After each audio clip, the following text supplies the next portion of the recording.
Good morning, good afternoon, good evening, FLM family, OFW, Pilipino, saan man sulok ng mundo naroroon. Proud ako sa ating lahat na sumusuporta kay Francis Leo Marcos. So, ano lang yung napakasaya nung live stream sa birthday ni Francis Leo Marcos. Talagang andun pala yata yung nila, parang napanood ko kanina kay Delicado Uno na nandoon sila sa bahay yata ni attorney. Doon sila, kasama niya si Patricia at si JC, tapos si Sekyama. Doon sila kanina na good vibes. Ang cute ni attorney. Shout out attorney Vestido, shout out po. Meron akong nadaanan kanina na na channel kay Takeru Miyamoto. Hoy Takeru Miyamoto, meron ka pang palabas-labas ng mga mga papel-papeles na walang kwenta sa amin yung mga nilalabas mo dahil hindi namin kilala si Norman Mangusin. Tandaan mo yan. Norman Mangusin is already banished. There is no more Norman Mangusin anymore. Ang bida dito ay si Francis Leo Marcos. Kung ano yung nakaraan niya, hindi mahalaga sa amin ito. Dahil sinabi ni Francis Leo Marcos sa amin na siya ang maghahayag sa atin para matuldukan lahat ng mga katanungan. Sinasabi nga niya, ang kasalanan lang niya ay naging Marcos siya. So, irespeto natin yun. Francis Leo Marcos is a Marcos. Itong tandaan ninyo, Talino Warriors, hindi magiging Marcos ang apelido ni Francis Leo Marcos kung hindi siya, kung walang dokumento. Yan ang tandaan ninyo. Hindi siya magkakaroon ng visa sa iba't ibang bansa kung huwad na pangalan ng kanyang ginagamit. Yan ang masasabi ko. Yan ang sagot ko sa mga pinakikita mo mga papeles. There is no more Norman Mangusin anymore.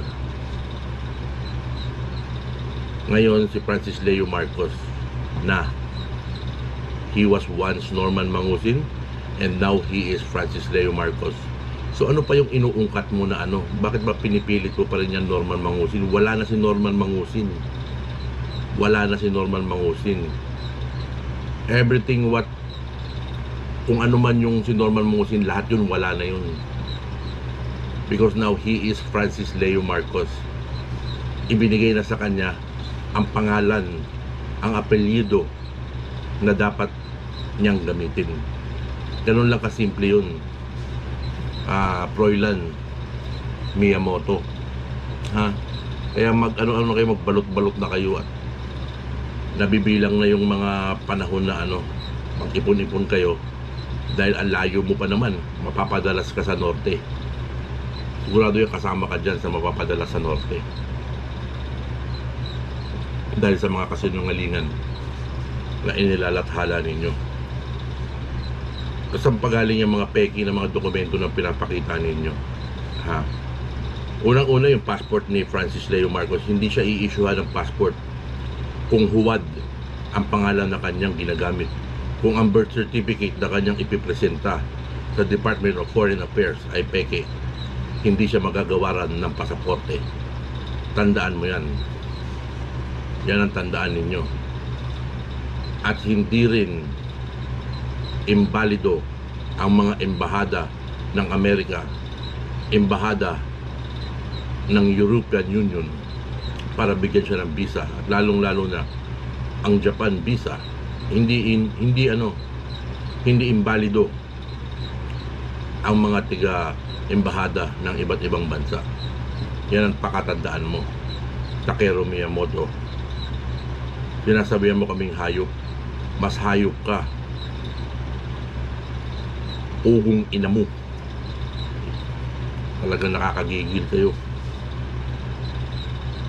Bakit ba? Nainggit na naman ba kayo sa live stream ng birthday ni Apo Lakay? Kahanga-hanga ba? Sa hinaba-haba ng laban, bakit nakita nyo na naman na solid yung FLM family? Pasensya na mga kaibigan, medyo mainit na yung ulo ko dito kay kay Takeru Miyamoto eh. Siya lang yung nadaanan ko kanina talagang binigyan ko ng time na meron ka pang DNA na nalalaman na ng korte. Ang korte hindi siya kinikilala na Norman Mangusin. Tandaan mo yan, Takeru Miyamoto. Ang nire-representa ng mga abogado ay si Francis Leo Marcos, hindi si Norman Mangusin na sinasabi ninyo. Napakasimple lang naman yan eh. Francis Leo Marcos is once Norman Mangusin. So kung ano yung nakaraan sa Norman Mangusin, ipalagay nyo na yung sinabi niya na 12 years old or 17 years old, o nung minor de edad pa siya, ginamit niya yung Norman Mangusin. Lumaki siyang ang tatay niya si Remy at saka si Gilbert Mangusin. So be it, yun na yun. Paano siya naging Marcos? That's another chapter of the story. At dokumentado yan. Alam yan ng lahat ng abogado. At alam din yan ng korte na dokumentado ang pagiging Marcos ni Francis Leo Marcos. Huwag niyong gawing tanga ang mga korte, lalo na ang mga huwes. Yan ang pakatandaan ninyo. Yun lang ang masasabi ko. Kung hayop, kayo ang mga hayop, kayong mga talino warriors. Sabi mo gusto mo nang bitawan yung topic kay Apo Lakay. Bitawan mo na lang ng kusa. Huwag ka na mag ano pa dyan ng kung ano mo dyan. Dahil bakit? Kasi wala nang manonood lalo sa channel mo pag hindi mo tinapik si Francis Leo Marcos. Yan ang totoo. Nanghahangad ka ng maraming views para may kita ka kasi wala kang trabaho. Balita ko hindi ka pala huwarang OFW. Ano ka pala, yung tamad ka daw na OFW. May nakarating sa akin na balita na isa ka sa mga tamad na OFW. Yun lang masasabi ko. May nabungulong lang sa akin na tamad ka at magaling ka lang yan sa mga yung mga pinanghahawakan yung mga huwad. So makita natin yan. Let's see, few weeks from now we will see. So napakasaya nung live stream ni Francis Leo Marcos. Talagang nakakabilib, umakyat ako mga kaibigan. Break time ko yun nakakulik pala ako dun sa wifi, kaya pala medyo parang mabagal yung salita ko ron. Dapat pala ginamit ko yung mobile data. Nakakulik ako dun sa wifi. Ang layo ko dun sa ng wifi, kaya parang mahina yung yung boses ko, parang putol-putol. Pero okay lang dahil nakapagparating naman tayo ng ating pagbati ng personal sa live stream sa birthday ni Francis Leo Marcos. Happy birthday, boss. Ang saya. Bagamat yung saya namin, excuse me, bagamat yung saya namin, FLM family, ay hindi lubos-lubusan, kasi meron pa rin tinik na nakabaon sa bawat dibdib namin na humahanga at nagmamahal sa'yo at dumidepensa sa'yo. Meron tinik sa aming mga dibdib dahil alam namin na nahihirapan ka sa iyong sitwasyon. Pero huwag po kayo mag-alala, Apo Francis Leo Marcos. God help is with us. It's already here. It's just a matter of time. We'll just wait. So ayun lang, shout out sa atin mga kaibigan, FLM family. Talagang nag-unite na naman tayo nitong birthday ni Francis Leo Marcos. Talagang napakasaya. Proud ako na napabilang sa FLM family. Proud ako na naging supporter ni Francis Leo Marcos.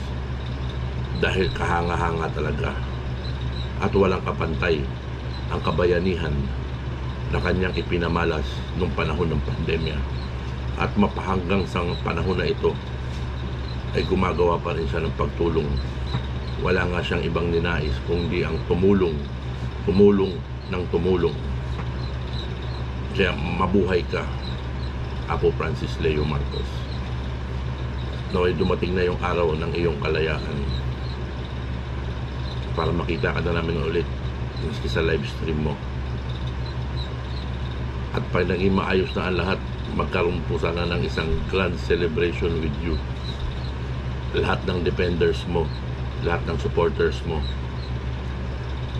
Talagang history in the making ang iyong pagkatao, ang iyong gagampanan na tungkulin sa ating sambayan ng Pilipino, sa ating sambayan ng Pilipinas.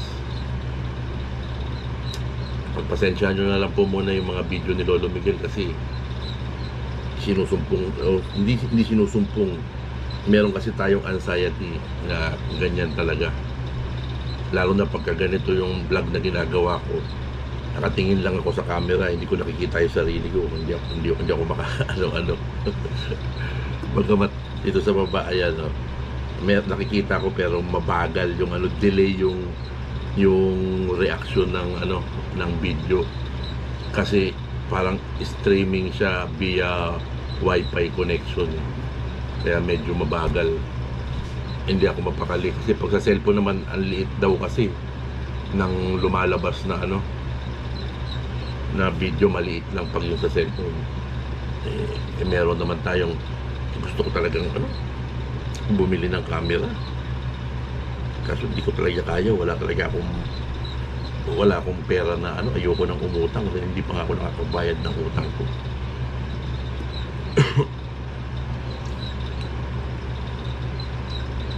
Ayoko naman bumili ng yung mga China lang na hindi naman tinitingnan ko doon sa YouTube yung mga review, hindi maganda. Di bali na yung camera na yung 1080p lang na basta maganda yung quality. Kaya nakikita mo yung sarili mo dyan sa harapan. So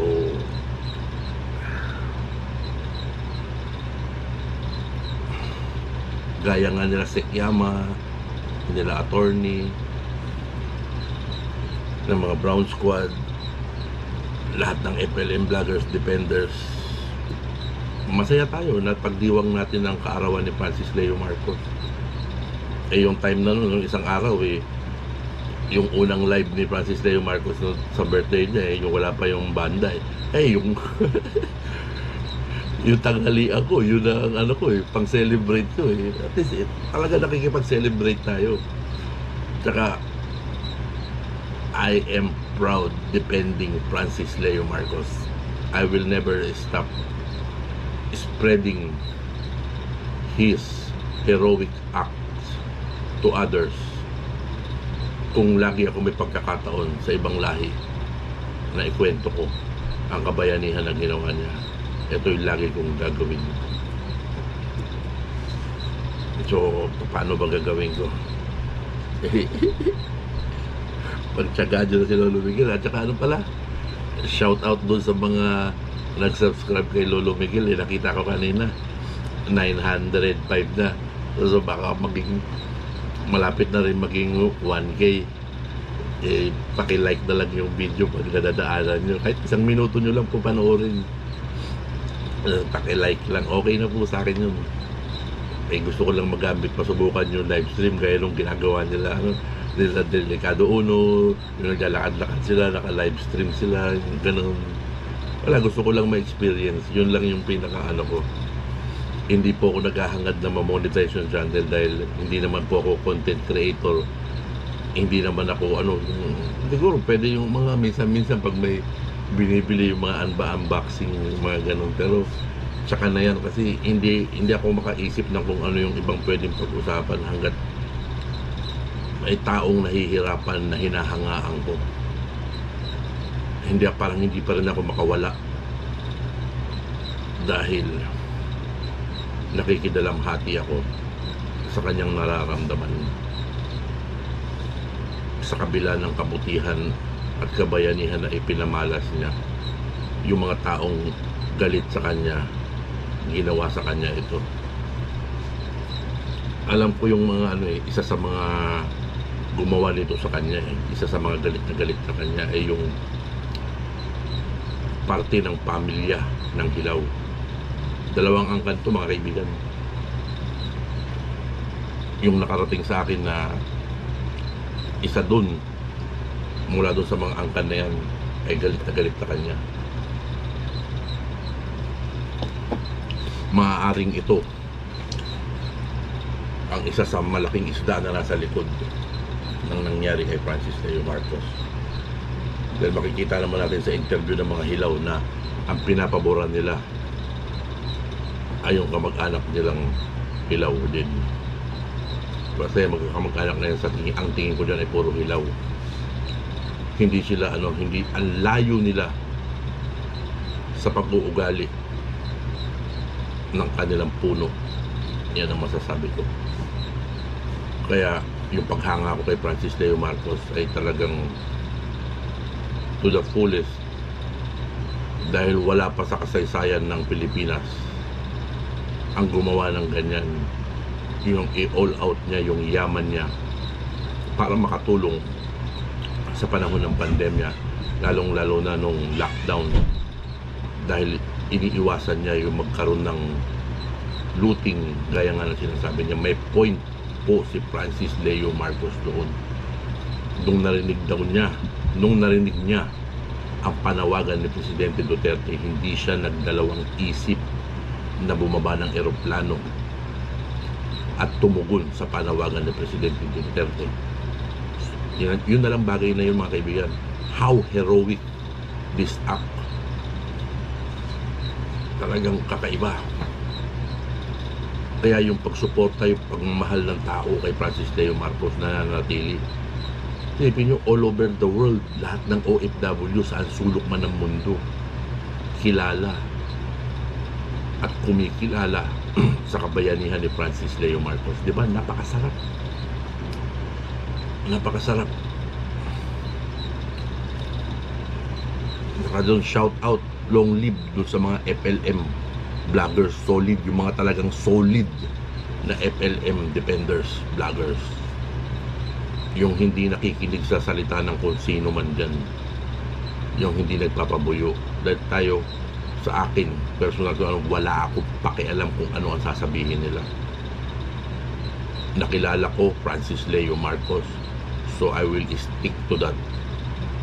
Dahil sinabi naman niya, he was once Norman Mangusin, then yung paniniwala ko sa Norman Mangusin wala na, and now he is Francis Leo Marcos, and that man Francis Leo Marcos, yan ang hinangaan ko, yan ang ipinagmamalaki ko, dahil sa pangalan na yan, dyan siya gumawa ng kabayanihan, puro pagtulong na pinufulfill na niya ang kanyang duties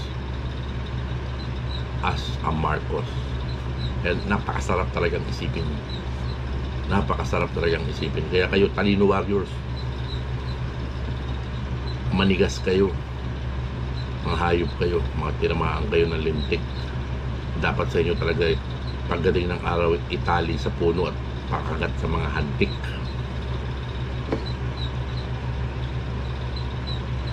Doon pala sa channel ni Takeru Miyamoto, kasi tinignan ko dahan-dahan ako puta, baka makapagpindot ako ng like o kaya dislike kaya ayoko mag-comment talagang tinignan ko lang yung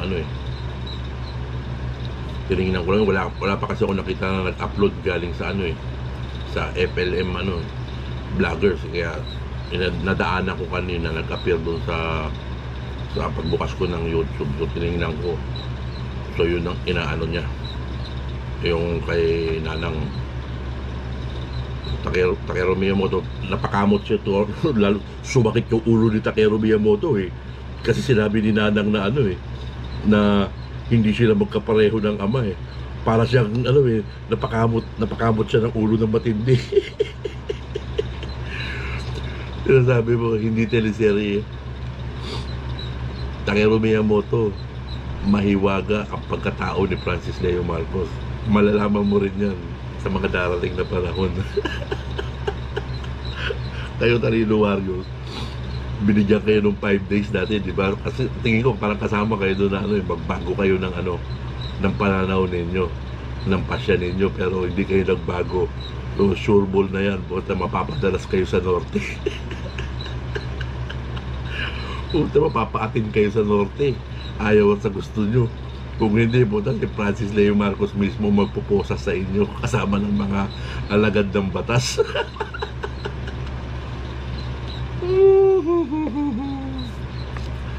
Wala nang sigarilyo. Kukuha tayo ng sigarilyo. Medyo napasarap na konti ang ano natin, puntahan.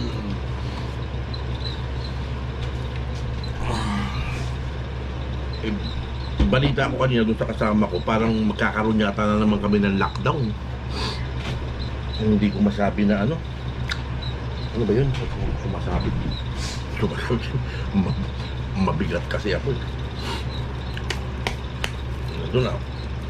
Bibili na naman ng sigarilyo, walang overtime. Mapapautang na naman. Meron talaga. Kaya mga bata, huwag niyong gagayahin ang paninigarilyo. Pakiusap ko sa inyo. O yung mga gustong manigarilyo, huwag kayo maninigarilyo. Huwag niyo akong tularan sa paninigarilyo. Eto, uminom na lang kayo ng carbonated water. Ang lakas ko sa carbonated water, siguro sa isang araw nakaka-4 ako, 6 yung bago matulog para malighay. So ayun lang, siguro pahinga muna yung mga napuyat sila Sekyama tsaka yung mga Brown Squad. May concert pala yata sila, pero nagkaroon yata ng problema sa mga schedule. Pero huwag kayong kalala, Brown Squad, nandito lang kami. Nyo, publish nyo ha, pag yung nasa pangalan nito, nasa iTunes na, o kaya nasa saan ba yung mga yung bilihan ng mga kanta, at i-publish ko rin dito na ilalagay ko rin sa FLM Canada page, ay sa FLM Canada na yung group chat, na bilihin yung mga album nyo, yung FLM album. Sana magkaroon ng ganyan na yung mastered, yung maganda yung quality, na para pagka sarap pakinggan sa kasi meron ako music player ito dedicated lang ito, music player, pero Android din ito yung Pio X5. Meron ako rin nung X7, binenta ko na kasi dalawa na. Mas nagustuhan ko ito yung Pio X7. Meron yung sinasaksak na amplifier, ito naka built-in na yung amplifier. Ganon din naman yung tunog. Binenta ko na lang yung isa kasi mas bago-bago yun. Binibili ko lang yan second hand, kasi minsan nakakachamba ka ng nagbibenta, mura lang. Mag-iba talaga yung tunog pag ang gamit mo yung balance output na na cable, yung pinaka niya, ito yung pinaka wire niya, ito ganito, ayan, yung balance output, maganda tumunog kaysa ron sa standard lang na na 3.5. Sumabit na sa tsinelas ko. Pinakita pa yung tsinelas. Beach walk. Last pair na yata ito ng beach walk ko, naubos na. Binaong ko yata nito 6 na pares yata o 10 pares, hindi ko na matandaan nag-iisa na lang yun, wala lang kasi mabilihan ng beach walk dito. Alam mo naman tayo, Pilipino. Ang Pilipino, syempre, paborito tsinelas si beach walk. Nakaka 24 minutes na pala ako. Matutulog din ako ng maaga ngayon, kahit mga 10 o'clock o 9:30. Kakain lang ng konti para So paano bang abangan natin kung ano yung mga susunod na mangyayari araw-araw. Sana may mag-upload pa ng yung mga paninirang ginagawa ng mga Talino Warriors, kasi ayoko talaga pumunta sa kanilang mga channel. Nagkataon lang na nadaanan ko itong si Takeru Miyamoto, lumabas dun sa ko. At so shout out sa atin, FLM family at Talino Warriors. Aabangan ko na lang yung mga balita pag nagpupunta kayo ng norte ha. I-vlog nyo rin ha, pag yung maiimbitahan kayo sa norte, yung mapadalahan kayo ng imbitasyon na obligado kayo pumunta sa norte, ha? Yun lang masasabi ko. So shout out FLM family, yakapan lang tayo, patuloy lang tayo sa pakikipaglaban para sa kabutihan, para sa kabayanihan ni Francis Leo Marcos. Long live Abiyag Pilipino saan man sulok ng mundo. So bye na muna for now, at kakain ako, tapos magpapahinga ng konti, matutulog na. I love you all FLM family. Thank you sa mga nag-subscribe kay Lolo Miguel. Ang haba ng paalam. Magpasensya nyo na si Lolo Miguel, ha. Yakapan lang tayo. Shout out lang. Shout out sa inyo lahat. Maraming salamat po. Bye.